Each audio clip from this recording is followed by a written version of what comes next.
이 정권은요, 경제도 망치고 법도 무너뜨리고 국민의 삶도 파괴하고 있는 거죠. 반갑습니다. 김영인TV입니다. 오늘의 환율도 미쳤습니다. 원화 폭락은요, 우연 아니죠. 이재명 정부의 무능이 만든 국가 단위의 경제 참사입니다. 환율이 미쳤다 아니고요. 정부가 나라를 미치게 하고 있는 겁니다. 요즘 환율 보면 딱 한마디밖에 안 나오죠. 원화가 똥값이 됐다. 자, 열흘째 1,400원대 초고환율 맞고 있습니다. 잠시만 숨 돌리면 1,470원 돌파하죠. 전문가들은요, 이미 1,500원대 시간 문제다라고 합니다. 2,000원대 시대도 배제할 수 없다까지도 이야기를 하는데요. 더 기가 막힌 건 전문가들이 내놓은 공식 멘트입니다. 1,400원대에 익숙해져야 한다. 국가 경제가 무너지고 있는 상황에서 익숙해지라라는 말은 무능을 넘어선 경제 포기 선언이 아닐까 이런 생각을 해보는데요. 윤석열 정부 시절에 잠깐 환율이 1,400원 넘자 민주당 어땠습니까? 목에 핏대를 세우면서 경제 위기다, 능력이 없다, 고래고래 소리를 지르던 사람들이었죠. 지금은 무건수행 중입니다. 왜냐면요, 이 환율 폭등, 이 위기가 바로 자기들 때문이다 라는 거죠. 상시 내란 수준의 환율에 익숙해지라고 말하는 이 무책임함, 어찌 보면 지금 내란 중이다 라는 것을 자백한 것이 아닐까라는 생각을 해봅니다.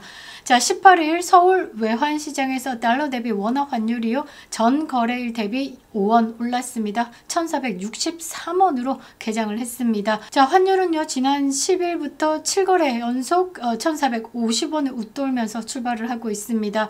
12일 장중에요, 1,470원 터치했고 13일은 1,474원까지 치솟았습니다. 그 이후에 14일이었죠. 외환당국 구두 개입 영향으로 1,450원대 다소 진정됐다가 다시 1,460원대 움직이고 있습니다. 10시 반까지도 지금 1,460원대입니다. 주요 6개국 통화 대비 달러 가치를 나타내는 달러 인덱스가요, 100이 안 됐습니다. 그래도 전날보다 0.03% 올라서 99.57인데요. 100보다 저평가되고 있는 상황에서 환율이 1,460원을 터치했다라는 것, 달러 인덱스가 100으로 회복했다라고 치면 1,600원대까지 간다고 봐야 되겠죠. 이 불길한 환율 폭등은요, 자연재해가 아니라 정책 실패가 만든 인재입니다. 자, 이번 영상에서는요, 지금 대한민국 원화가 이렇게 휴지 조각이 되고 있는지, 이렇게 찢어 밝히고 있는 건 누구의 책임인지, 그리고 이 사태가 국가 비상경제 사태인지에 대해서 여러분들에게 정리를 해드리도록 하겠습니다. 구독과 좋아요, 여러분들의 댓글 참여는 영상에 큰 힘이 되고 있습니다. 우파 플랫폼을 지키는데 여러분들의 참여가 간절히 필요할 텐데요. 멤버십 가입도 꼭 부탁드리도록 하겠습니다. 감사합니다. 자, 한국 경제가 무너지는 건 답은 간단하죠. 이재명 정부의 무능. 자, 이재명이라서 합니다. 지금 대한민국은 이재명이라서 폭망 중이다라는 거죠. 원화 가치가 왜 이렇게 휴지 조각이 됐을까? 정부는요, 그 원인을 내국인의 해외 투자를 들먹이면서 국장에 집중하라, 비투를 조장하기도 하죠. 그런데 진짜 이유는 따로 있습니다. 금리 역전, 41개월째 미국의 기준금리와 한국의 기준금리는 따로 가고 있습니다. 이런 나라는 없습니다. 지금 현재 미국의 기준금리가 4%대, 한국의 기준금리가 2.5%대. 자, 미국과 1.5%가 뒤처진 지 지금 41개월 연속 역전 중입니다. 아니, 여러분들만 봐도요, 4% 이자가 있고 여기는 2.5% 이자다라고 하면 4% 이자 쪽으로 돈이 몰리지 않겠습니까? 안전하고 이자가 높은 미국에 자금을 두는 게 이득이다라고 생각하기 때문에 달러가 어떻게 그쪽으로 몰리는 거죠. 외국 자본이 무조건 빠져나갈 수밖에 없습니다. 한국 돈 가진 사람들도 달러로 도망을 갈 수밖에 없는 구조죠. 외국인들이요, 코스피에 들어와도 달러를 원화로 환전하지 않습니다. 그래서 코스피가 오르면 환율이 떨어진다라는 공식이 깨져버린 겁니다. 이건 기초 경제학 수준의 문제인데 이재명 정권은 이걸 모른다라는 거죠. 또 하나의 문제점은 뭐냐면 한국이요, 미국보다 7배 많은 돈을 풀고 있습니다. 2022년 이후에요, 미국 통화량은 증가했습니다. 3%대. 그런데 한국의 통화량은요 20%나 증가했습니다. 돈을 많이 푼다라는 건 어떻습니까? 공급이 많아진다라는 거죠. 수요와 공급이 맞으면 적정 수준의 가격이 책정이 되는 겁니다. 그런데 수요는 많고 공급이 떨어지면 어떻게 되겠습니까? 살 사람 많고 물건은 없으면 물건값은 오르게 돼 있죠. 반대로 공급이 많아지고 수요자가 없으면 어떻게 됩니까? 그 가치는 하락하겠죠. 그래서 원화가 오르는 겁니다. 이렇게 한국 돈을요 미친 듯이 뿌리면요 답은 하나입니다. 원화 가치 폭락, 환율은 폭등, 수입 물가도 폭등하게 된다라는 거죠. 정부는요 민생 때문에 돈을 푼다라고 지금 갬성팔이 하고 있습니다. 민생 지원금으로 25만 원 막 돈 살포하면서 13조 이상 돈을 뿌려댔죠. 사실상 표를 위한 무책임한 현금 살포다는 비판을 안이 받을 수 없는 겁니다. 비기축통화국으로만 비교할 때 한국의 국가 채무는요 규모나 증가 속도 면에서 압도적입니다. IMF가요 올해 한국의 GDP 대비 일반 정부 부채 비율을요 11개국 비기축통화국가 평균치를 냈을 때 우리나라가 54.3%입니다. 굉장히 높은 수준이고요. 내년도 국가 채무는요 1415조, 그리고 2029년에 지금 상황과 같은 속도로 봤을 때 1789조 원으로 폭증할 것으로 전망을 하고 있습니다. 그런데 이재명이라서 어떻게 가뿐히 1800조 넘을 수도 있겠죠. 자, 문재인 정부 5년 동안요 국가 채무 비율이요 33.9%에서 46.8%로 뛰었습니다. 그래서 긴축재정 한다라고 윤석열 정부에서는요 굉장히 건전성을 강조를 했었죠. 그런데 이재명 정부에 들어와가지고 마구마구 돈을 풀고 있습니다. 걷잡을 수 없이 지금 나라빚이 불어나고 있죠. 이 나라빚을 통제하기는커녕 폭발 직전까지 지금 끌어올리고 있는 겁니다. 더 심각한 문제는 뭐냐? 정부가요 재정 준칙을 사실상 폐기했다라는 겁니다. 이재명이 당대표 시절에 창고에 금은 보화를 많이 쌓아두면 뭐하냐라고 재정 지원 확대에 대해서 주장을 했고요.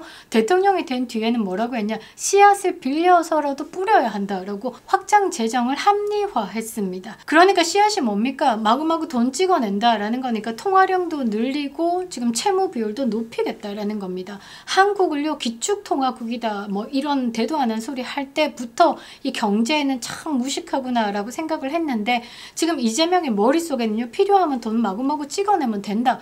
그러니까 하루살이 인생처럼 그 뒷일은 생각 안 하고 있는 것 같습니다. 결국 미래 세대의 빚 폭탄만 떠넘기고요 대한민국은 부도의 길로 가고 있는 거죠.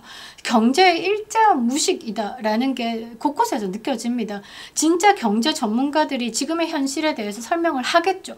그런데 무식하면요 귀신도 못 가른다고요 설명해도 안 듣는 거다라고 저는 생각을 합니다. 이번에 저신용자들에게 저금리 혜택을 줘라, 고신용자들에게 고금리로 때려야 된다라고 이야기를 했고요. 사기업인 은행을 두고 공적인 역할을 강조했었습니다. 그러면서 고신용자, 저신용자에 대해서 이게 이 신용이 계급화된 거다라고 하면서 이 계급을 개혁으로 부셔야 된다라고 얘기합니다. 이거는 시장 원리 자체를 부정하는 거고 자본주의 시장 경제 체제에 대해서 머릿속에 없다라는 게 여실히 드러난 사건입니다. 또 환율이 높아지는 건 뭐냐면요 수출 기업들이요 달러를 원화로 안 바꿉니다. 예전에는요 달러를 벌면 원화로 환전해가지고 급여, 투자에 사용했죠. 근데 지금은 어떻냐? 환율이 더 오른다라고 예상을 해가지고요 미국 금리가 훨씬 높잖아요. 그래서 아예 달러를 미국에 보관을 해버립니다. 한국 시장에 달러가 풀리지 않는 결과는 뭐냐? 달러 품귀 현상, 수요자는 있고 공급이 줄기 때문에 환율은 폭등할 수밖에 없고, 환율이 폭등하면 경제는 붕괴할 수밖에 없다라는 거죠.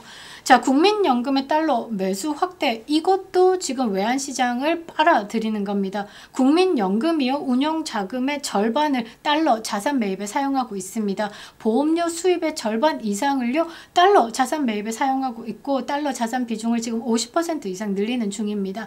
미국 재무부가요 환율 조작국으로 지금 보겠다라는 경고를 무시하고도 이렇게 하는 건 정부 입장에서는 환율 더 이상 오르지 않게 하기 위해서 돈을 투입하는 절박함이 보인 거죠. 그런데 한국은요 지금 환율 방어 카드도 이제 소진하기 일부 직전입니다.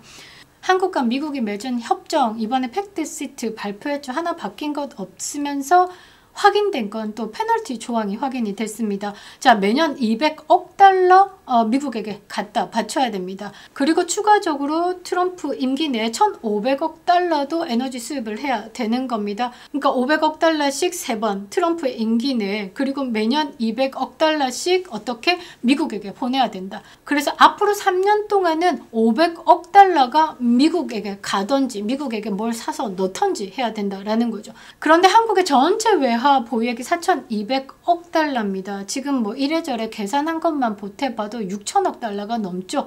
자, 정부가요, 한국과 미국 관세 협상에 따라서 미국에게 매년 200억 달러 투자하기로 했지만 정작 재원에 활용될 외화 자산 운용 수익은요, 그 절반에도 못 미치고 있습니다. 외환 자산 운용 수익 중에 실제 가용 가능한 게요, 약 9조 원입니다. 그러니까 65억 달러에 불과하죠. 이게 환율이 오르면요, 또 60억 달러까지도 떨어질 수 있습니다.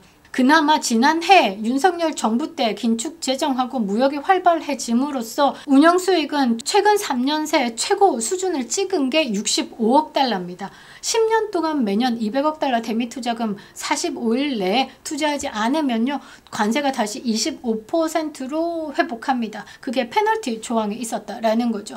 그리고 팩트시트에는요, 달러를 매입해가지고 대미 투자하면 안 된다라는 조항이 있습니다. 그러니까 한국도 막 찍어가지고 중국 위안화랑 통화 스워프 했죠. 그래서 중국 돈으로 바꿔가지고 이 중국 돈을 어떻게 달러를 사가지고 대미 투자금 넣는 거 원천 봉쇄했다라는 거죠.